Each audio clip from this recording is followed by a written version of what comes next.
Good morning, Kahal Kadosh, Erev Shabbat Kodesh, Beshat Lecha, Makam Sava, the 10th day of Heshvan, corresponding to the 8th day of November 2019. For those watching live this video, Be'ezat Hashem, Sunday morning, we're going to be welcoming to our synagogue, especially to this minyan, the great Rabbi from Israel, Rabbi Shalom Arush. So the way you log in to watch every day, log in this Sunday, even though our IT department usually takes off on Sunday, but this Sunday, Be'ezat Hashem, will be coming in order to videotape the special class of the great Rabbi. As I mentioned yesterday, I must attend a Berit Milah that I'm going to be leading, Be'ezat Hashem, in a few minutes, but I don't want to cancel this class, so I'll give you a few minutes, and please forgive me. Sometimes there is a time that we need to close the books, and sometimes there is a time that we need to keep the books open. So I'd like to recap yesterday's Rabbi Arush first lecture in Miami. Many of you may have attended last night's class at the Lighthouse Project, which is basically responsible for the video feed that everybody watches live, literally 5 or 4 or 6 days a week. So we say thank you to the Lighthouse Project and Mike Ben Melech and all the organizers and the sponsors for Rabbi Arush visit. There were several hundred people, men and women, last night, and I was honored with the translation of the speech. So I do remember some of the things that I said yesterday. So there were a couple of messages that the rabbi delivered. So we always speak about the basic topic of emunah, the topic of faith. But the rabbi explains that there are different levels of faith. And I'm not talking only in the faith between a person and God, but the rabbi touched on a very delicate subject. And I can call this subject for the American audience the concept of self-esteem, the importance of spiritual self-esteem. Many times a person has a couple of, let's call them spiritually speaking, couple of spiritual hiccups. In other words, a couple of challenging situations, and the person may not have the strength to overcome it, and that becomes the beginning of spiritual down spiral that leads the person one avon to another avon, one avon to another avon. And we know very well, the more mitzvot the person does, the stronger the bonding with God. The opposite is the same. The more averot the person does, the person creates a stronger and a wider barrier between him and HaKadosh Baruch Hu. So we know we can summarize this with a very powerful sentence that we say every day in the morning in the Birkot HaShachar. Elokai neshama shenatata bi tehora. This is the opening statement. We are saying to Borei Olam, we know that the neshama that you gave us was tehora.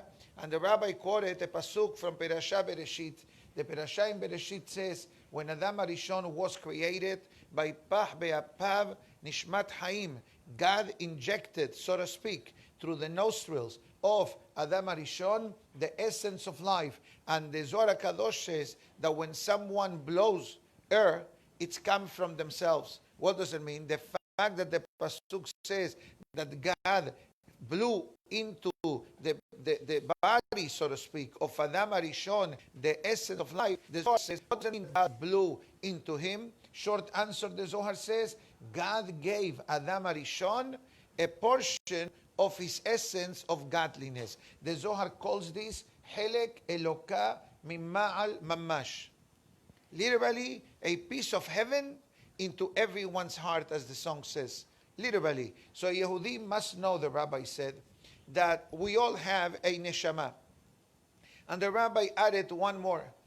Even Goim have a certain element of neshama of God's essence, with one condition, that the Gentiles follow something called in Torah language, Shiv'a Mizvot B'nei Noach, the 7 Noahide universal laws.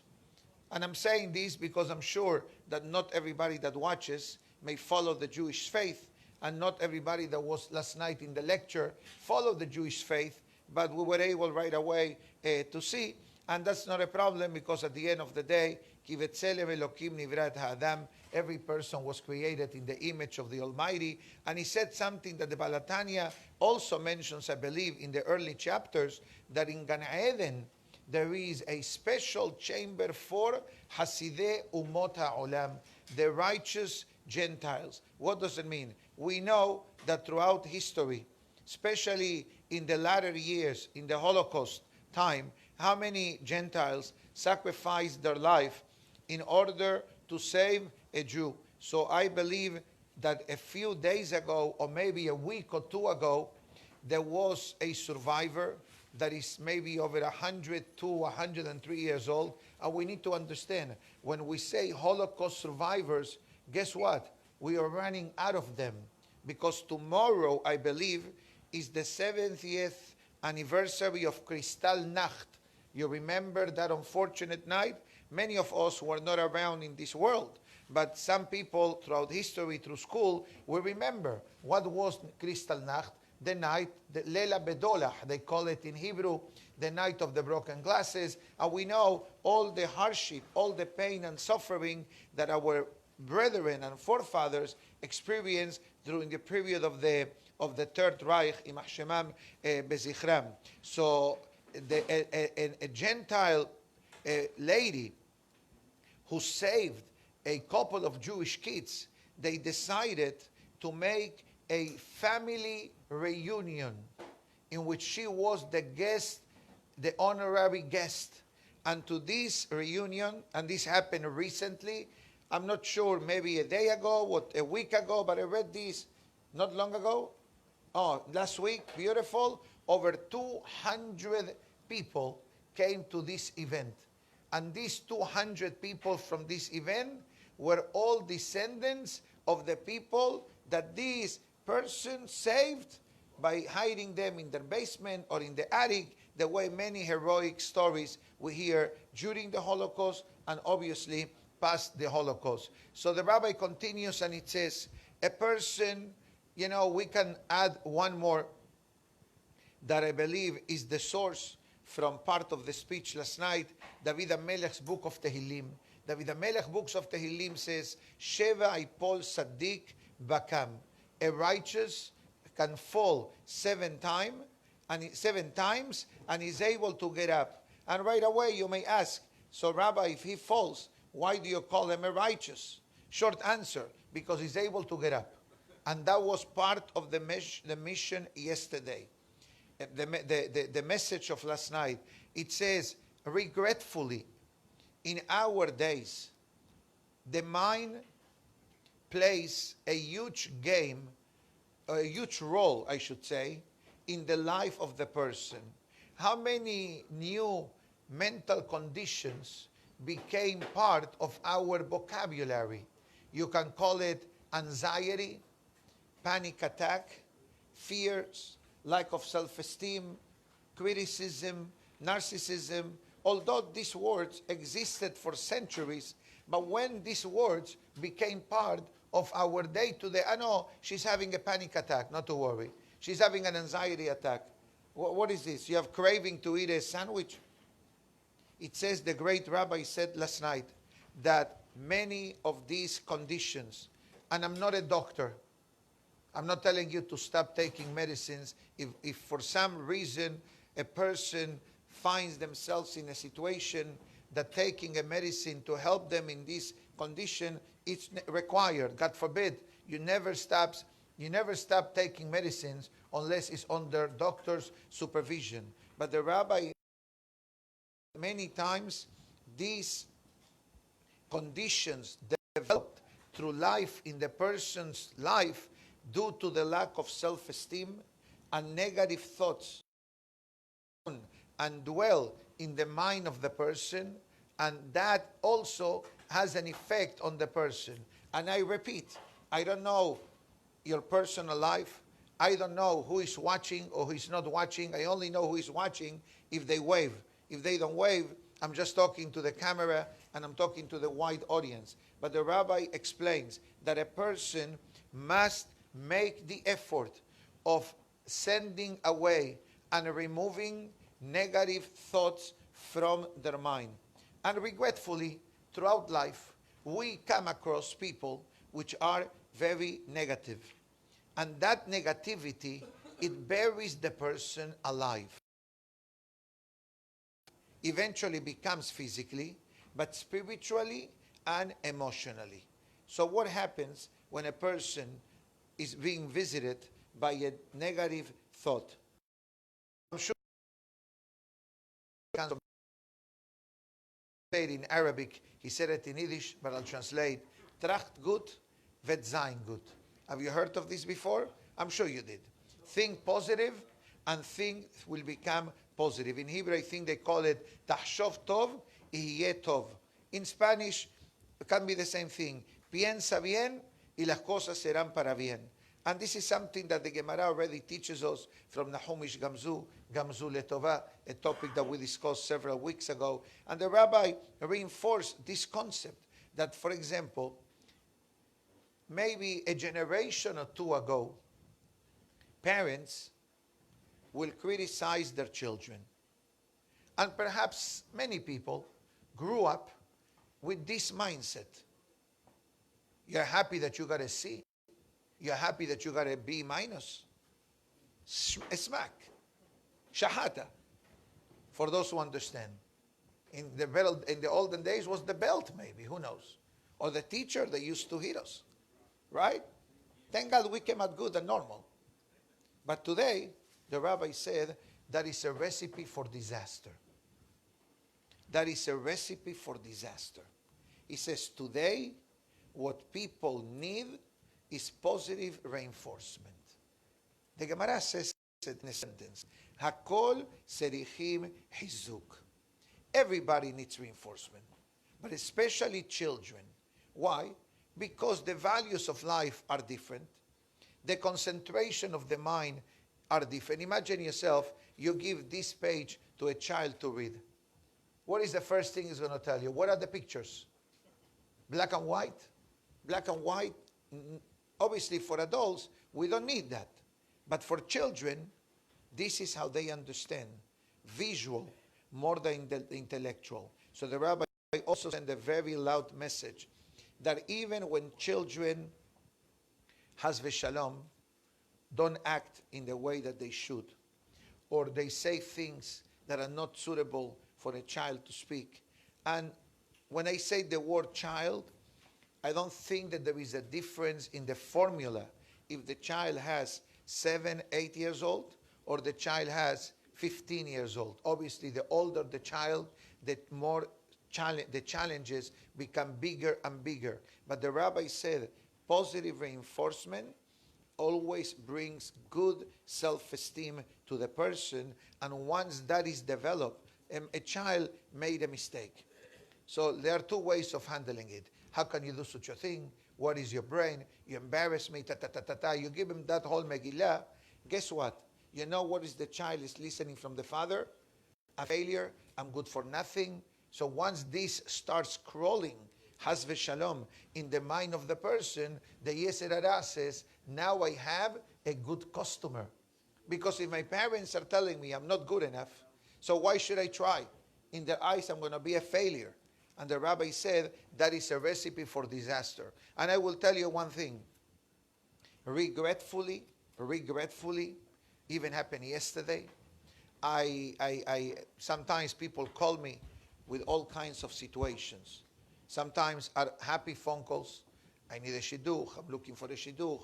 I like to do this, whatever. But sometimes the phone calls are connected to challenges with children. And guess what? One of the basic things that I said to the parents, and sometimes the father doesn't call, sometimes the mother calls, sometimes the father calls and the mother doesn't call, that is a problem by itself. Because if husband and wife, the couple, are not on the same page and not on the same wavelength when it comes to raising the children, you know, the child is very intelligent to pick sides. Oh, I'm going to go to my mother because she says yes. I'm going to go to my father because he says yes. I'm not going to go to my father because he says no. So I told the lady, and I haven't seen these people for years, but they called me for a specific situation. And I asked him, how is your son doing? Oh, don't ask, Rabbi. Ta, ta, ta, ta, ta, ta, ta. She gives me a whole Megillah. And he said, you know what? I tell you what you need to do. You need to change. I tell that to my husband all the time, she tells me. He says, have your husband call me. Because if there is not going to be a change in the parents' attitude, how do you expect the child to change? And you may come to me and he says, Rabbi, my parents acted the same way and I came out good and normal. It is true, but we live in a different generation. You don't have a flip phone, you have an iPhone. 11 or 12 is going to become bar mitzvah next year. Okay? Why don't you use the flip phone? No, Rabbi, that's old-fashioned. I don't drive my grandfather's Oldsmobile. You remember that brand, Alav Shalom? Who drives today an Oldsmobile? You know, they are in the junkyard. They are in retirement mode. What do you want? No, I want a nice car, backup camera. I want automatic sensor, that the seat moves exactly the way I programmed. All that is beautiful. So like that gets an upgrade. The way we raise our children also require an upgrade. Our rabbis tell us that a Yehudi must live with the times. What does it mean that a Jew must live with the times? It doesn't mean that whatever goes on in the world, it means that we should run after. But one message is the message of the parasha. A person must go with the parasha week after week. But you know what is the deeper message besides the Torah learning and the Torah portion, the weekly Torah portion reading? That a person must be willing and be aware that changes are mandatory in life. Because if we use the same recipe that perhaps our parents use with us, or our grandparents use with our parents, yes, it may have worked then, but today it's causing separation.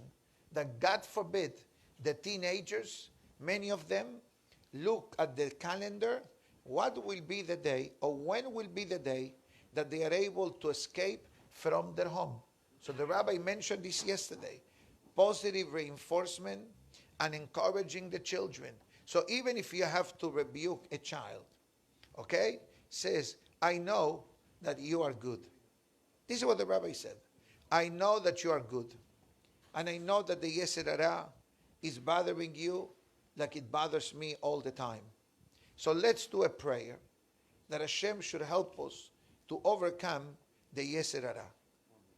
Which this is a prayer that I think that we all say collectively, sometimes through the Amidah, through the Birkot HaShachar, or individually in the person's private life. Private means outside of the shul. Baruch Ata Adonai Eloheinu melech haolam shehakol nihiya bidbaro.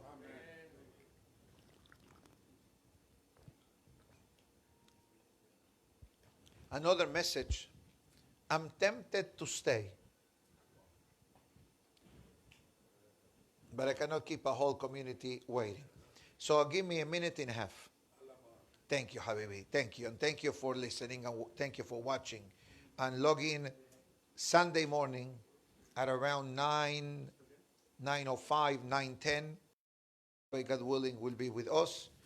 And we'll do the speak benefit here. No. Moshe Shabbat will be in Beth David, Highland Lakes Shul, next to Netiv Ezra. Sunday morning, I'm honoring the rabbi with my class.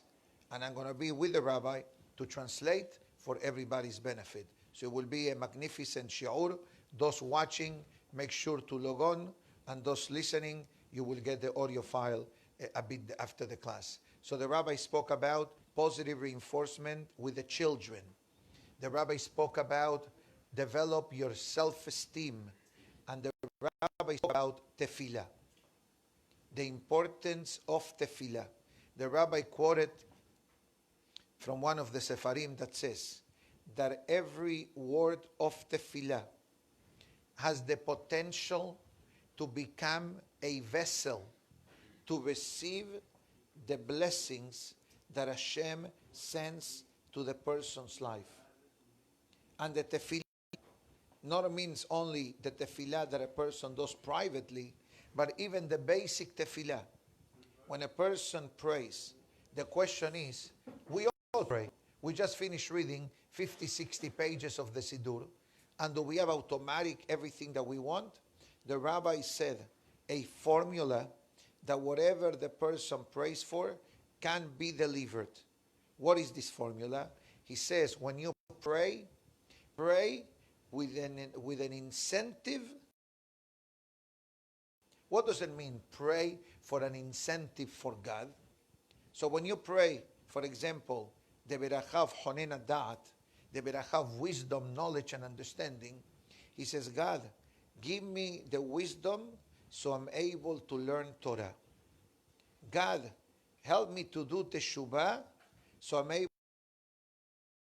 God, forgive me so I can be close to you. As we said in the beginning, certain transgressions create a scab on the neshama of the person.